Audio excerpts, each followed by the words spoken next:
I had an actress in my chair last Tuesday who said she was done with foundation forever.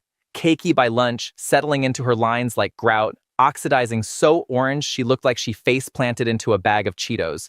And honestly, she was right about almost every formula she'd tried, but not all of them. I've matched skin on film sets for 30 years, and I just tested and scored 10 of the most popular foundations out right now. One of them looked better at hour 8 than it did at hour 1. Number 1. IT Cosmetics, 3 out of 10. They built their entire reputation on the idea that this was foundation made for real skin. And the coverage is there, I will give them that. Full coverage, decent shade selection, the kind of formula that promises to smooth everything out.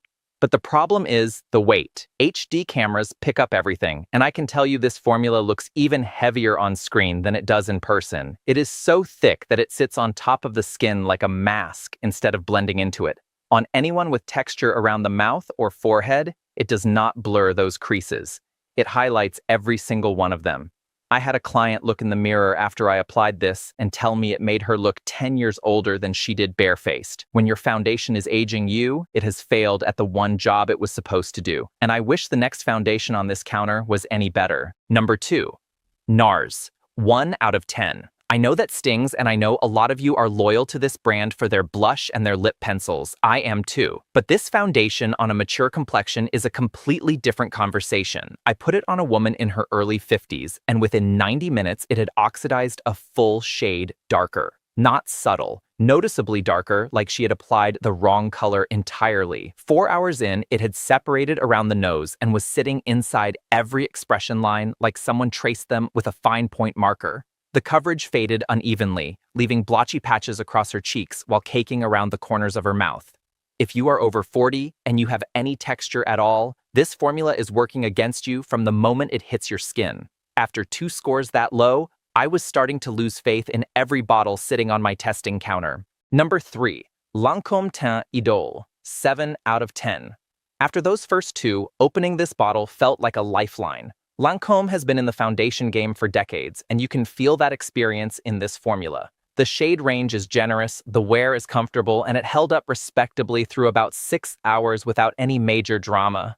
Where it lost points was around the eyes. By evening, it had started creasing in the crow's feet area and needed a touch-up. The finish also leaned slightly more matte than I prefer for mature skin, because skin over 40 looks healthier and more alive with a little bit of luminosity, and this goes a touch too flat for my taste. Solid, dependable, the reliable friend who always shows up but never quite makes you say, "Where did you get that?"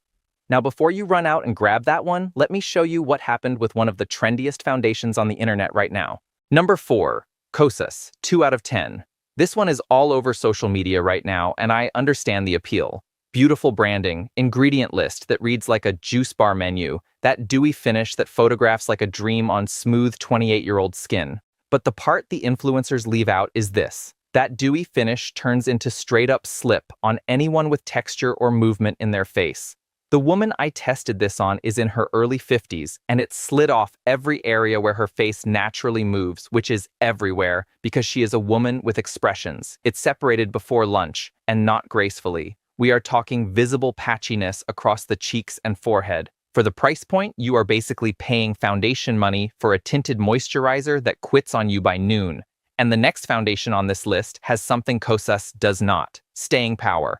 But staying power comes with a cost. Number 5. Estée Lauder Double Wear, 4 out of 10. I already know some of you have worn this for 20 years and you are sharpening your pitchforks in the comments right now. I respect that loyalty. This foundation stays put all day long. I will never take that away from it. But staying put and looking good are 2 entirely different things. Come early afternoon, the finish had gone so flat and matte that every crease on my client's face looked twice as deep as it actually is. It wore like spackle on a bedroom wall. If you are 25 with smooth skin, this is a workhorse. If you are over 40 and your face has some life on it, Double Wear is going to punish you for it by lunchtime. I have now shown you 5 foundations, and the highest score so far is a 7. That is about to change. Number 6, Luxe Foundation, 10 out of 10. I do not hand out 10s, so trust me when I say this one earned it. Luxe uses color-changing technology that adapts to your actual skin tone the moment it touches your face, so you are not trying to guess your shade under bad fluorescent lighting at the makeup counter. I tested it on 3 women with completely different undertones, and on every single one of them, it looked like their own skin. Just smoother, more even, more alive. At hour 8, it genuinely looked better than it did at application. It melded with the skin instead of sitting on top of it, and the fine lines around the nose and forehead were less visible, not more. This is the your skin but better formula that every brand promises and nobody delivers. Luxe actually delivered it. A client told me you can actually get it cheaper on Amazon, so I am going to leave a link in the description below. Now, after a perfect score, you might think the rest of this list does not matter, but some of the biggest foundation brands in beauty are still on this counter, and their scores are going to surprise you. Number 7. Fenty Beauty. 3 out of 10. I was prepping a woman for a press tour last week and decided to use her as a side-by-side comparison. Fenty on one half of her face, a different formula on the other. She is 51, and by hour 3, the difference was impossible to miss. The Fenty side had dried down so matte and so flat that it cracked around the corners of her mouth like old paint on a garden fence post, dry, patchy, and pulling away from every line on that half of her face. Rihanna absolutely changed the industry with that shade range, and she deserves every bit of credit for that. But this formula was built for younger skin and photo shoots. Her skin deserved something that worked with it, not against it. If you are hoping the clean beauty side of the aisle does better, the next one might actually surprise you. Number 8. Ilia. 6 out of 10. I did not expect to like this one, and I want to be upfront about that. Clean beauty foundations have burned me before. But Ilia earned its score. The finish is natural. The formula feels lightweight on the skin, and it did not grab onto dry patches the way most clean beauty foundations do. For a light coverage day when you want to even out your complexion and head to brunch with a friend, Ilia does the job nicely. Where it fell short was longevity.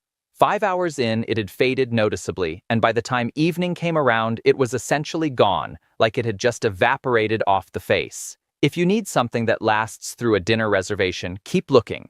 But for a casual weekday when you just want to look polished without thinking about it, this earns its spot. What I cannot forgive as easily is the next foundation on this list, because the woman behind that brand should know better. Number 9, Charlotte Tilbury, 2 out of 10. This one frustrated me personally because Charlotte has been in this industry for decades. She knows mature skin. She built her brand on glamour that is supposed to work for real women at every age. But this foundation was clinging to dry patches around the nose within 2 hours, pilling where it met the moisturizer underneath, and had completely disappeared from the chin by mid-afternoon. That is a $44 foundation wearing like a free sample someone handed you at the department store beauty counter. I expected luxury performance and got drugstore wear time wrapped in prettier packaging. You deserve more for that money. After that disappointment, I picked up a mineral foundation I had not touched in years, and it reminded me why I should have. Number 10. BareMinerals. 8 out of 10. I was not expecting this, and I will admit it. I had not reached for a mineral foundation in years, figured the category had peaked and moved on.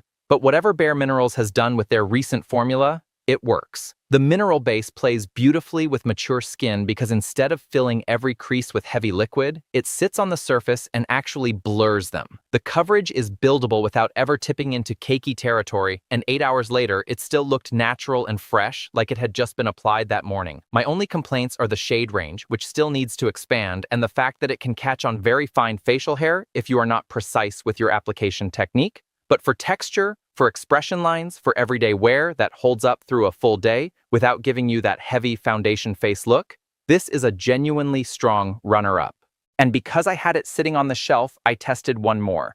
Dior, 5 out of 10. Right in the middle, which for a $60 bottle of foundation should honestly feel like a failure. The initial application looked promising. Beautiful, luminous finish, nice consistency, blended out easily with a damp beauty sponge.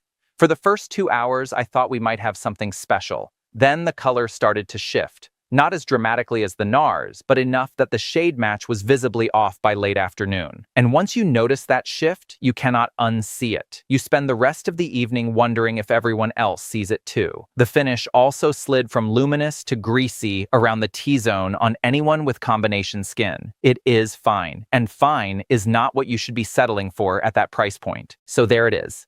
10 foundations, 1 bonus, a magnifying mirror, and a lot of honesty under natural daylight.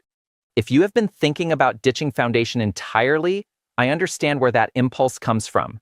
Most of what fills those beauty aisle shelves was not formulated with your skin in mind, and you have spent enough money to know that by now. But the right formula does exist, and it does not have to be a war every morning in front of the bathroom mirror. That actress from last Tuesday? I put Luxe on her before she left. She texted me that night from a restaurant, still wearing it, still looking like she had just walked out of my chair. She is not quitting foundation anymore.